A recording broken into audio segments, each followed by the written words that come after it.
Hala. Ang sabi niya, pakain daw ng kefi ko. Ay, wow. Wow.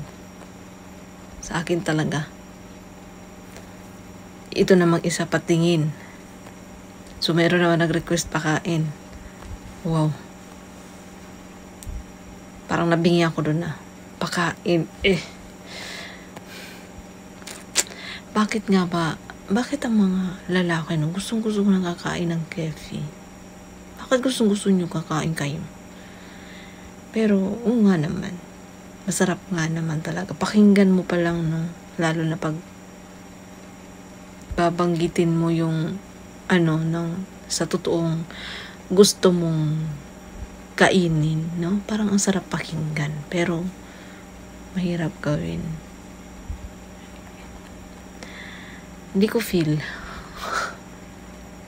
Parang, char. Oo. Kunti lang yung mga nakita ko, nabasa ko, naririnig ko mga comment ng ibang mga boys dyan or nababasa sa mga comment section na hindi sila kumakain. Karamihan talaga kumakain sila. Yes, kung kinakain nila. Bakit? Doon na tayo sa, oo nga, masarap siya, no? Doon na tayo. Pwede kainin, oo, bakit hindi? Pwede. Lalo na pag sa partner mo. At kung nagsasama kayo, misis mo. Pag sa girlfriend, medyo alanganin pa, no? Kasi girlfriend mo pa lang. Hindi pa sure. Pero kung as in nagmamahalan kayo, pwede. At kung sure ka na talaga na yun ang makakasama mo, makakatuluyan mo, yun. Pero kung so sa mag-asawa, pwede kahit mayat-maya, okay. Kasi sure ka na doon na malinis and hindi ka mahawa. Kasi guys, mga loves, meron ngayon, yung mga, lalo na sa panahon ngayon, daming makukuhang sakit, mahahawa ka. Basta, may mga, alam niyo naman yan, nakakahawa. Diba? Kung hindi man yung babae yung may sakit, yung lalaki. Kasi, diba, pag lalaki, kumain siya ng ibang putahe. Do, kefi pa rin. Ibang putahe lang, ibang luto lang. So, kefi pa rin yun. So, dun siya sa iba nang kakuha ng sakit. And then, yung present mo ngayon, wala. Nahawa siya. So, nagkahawaan na. Lang gulo-gulo na ng kwento ko. Bakit nga ba masarap kumain ng kefi? Kasi nga masarap kasi. Pero hindi ko feel. Hindi ako relate kasi hindi naman magpapakain. Char. Wala naman talaga kakain.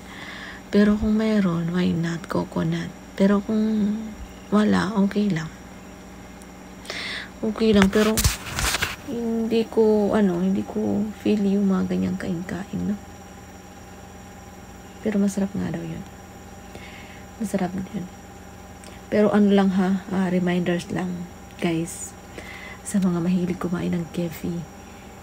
Unang-una, oo, pwede, masarap, ganun. Walang hindi bawal. At, ayun na nga.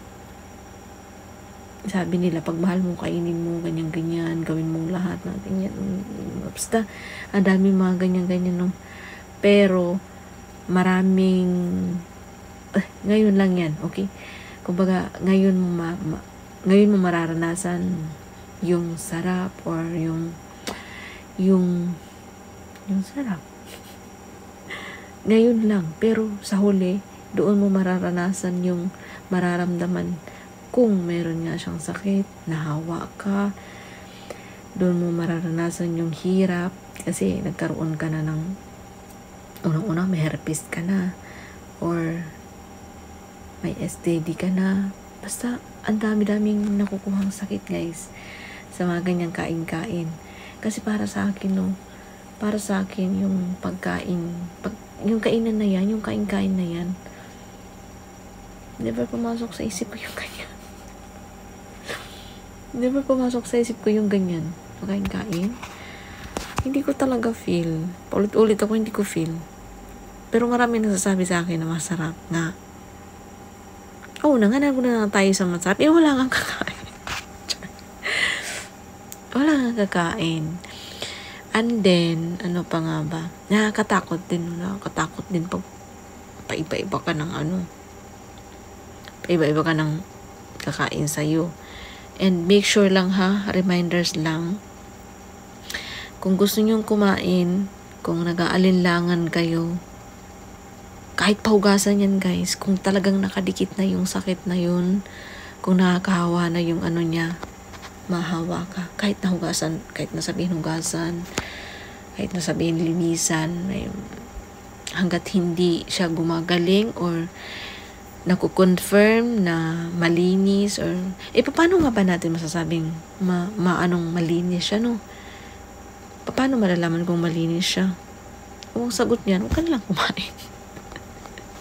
Huwag mo na lang kainin. Kung hindi mo pag-aari. Kasi kung tikim-tikim ka lang, kung kabit-kabit ka lang, syota-syota lang, gusto mo lang tumikim, parang delikado, no? Parang sa huli yung pagsisisi. Sa huli yung sa bagay, wala namang nauuna na pagsisisi, nauuna na paghihirap, ganun. Nasa huli naman talaga yung mga ganyan. Tama ba yung sinabi ko? Basta guys, reminder ko lang remind ko lang na una doon na tayo sa masarap nga yan. Kahit anong putahe, basta usapang isa lang ang patutunguhan nun. Sarap lang talaga. Biyaheng lang yun. Biyaheng doon, alam mo na. And then pangalawa, hindi mo mararamdaman ngayon yung hirap, hindi mo mararamdaman yung epekto, sa huli mo mararanasan. Nandun na yung nangangati ka na. Meron ka ng basta meron ka ng mga kati-kati, meron ka ng mga herpes, and mas worst pa nun yung magkakaroon ka ng, alam niyo yun, yung sinasabi nilang kutuma. Yun yung pinakamahirap nun. Hindi naman kasali yun sa mga parang ko lang na nakakahawa rin yun. Pag nakipag ka sa iba't iba, yung hindi permanente. Ganon. Dapat permanente nyo kasi, o kasi kung pa iba-iba. Ano ba? Pag gusto nyo pa iba-iba. Ayun. So, masarap na nga sa masarap. Ano na tayo sa masarap na masarap. And, yun nga, yung nag-comment, pagkain daw. Pagkain ng kiwi. Kakain ka ng kiwi. Kakain ka naman kaya nang walang hugas. Oo nga, nandun na tayo sa usapang, alam niyo, usapan na ganun lang, dirty talk lang. Pero wag niyong gagawin yun guys sa totoong buhay, Wag niyong gagawin yun, lalo na alam niyong